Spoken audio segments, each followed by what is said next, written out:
Here's a gripping, atmospheric retelling of Rommel Broom's bizarre and unsettling story. The execution that wouldn't happen. The Rommel Broom case. On September 15, 2009, the death chamber at the Southern Ohio Correctional Facility was prepared for a grim and final task.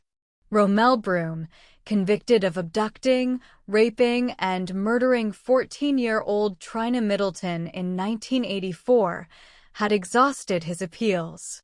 The state of Ohio was ready to carry out the sentence he had awaited for more than 2 decades.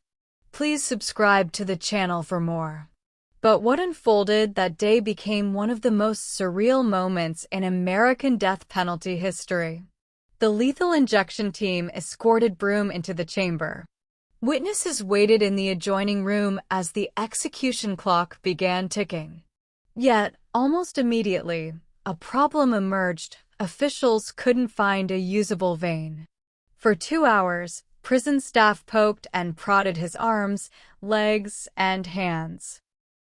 Broom, who had spent years dreading this day, found himself wincing in pain as needle after needle failed to deliver the fatal chemicals.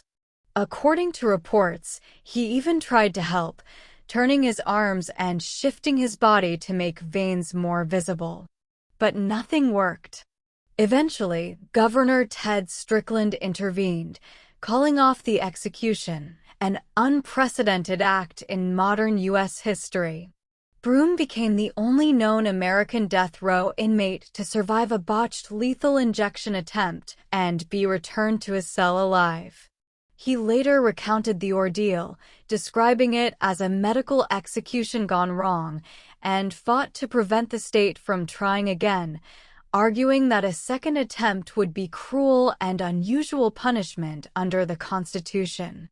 Courts, however, ruled that the state could legally make another attempt.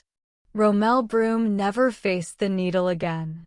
Instead, he died in 2020 from COVID-19 complications while still on death row, his strange reprieve lasting more than a decade. His story remains a haunting chapter in the debate over capital punishment, one that asks a chilling question: what happens when the machinery of death breaks down? Subscribe to the channel for more.